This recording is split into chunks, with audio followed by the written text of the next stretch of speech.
क्या आपने नोटिस किया है, अचानक बिना वजह हिचकी शुरू हो जाती है और रुकने का नाम नहीं लेती।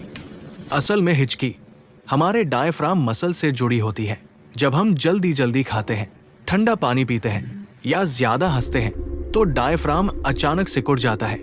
इसी समय गले की आवाज वाली नली बंद होती है और हिक की आवाज निकलती है। यानी हिचकी कोई बीमारी नहीं, शरीर की एक रिफ्लेक्स रिएक्शन है। ऐसे ही डेली लाइफ फैक्ट्स के लिए फैक्ट विजन को फॉलो करें।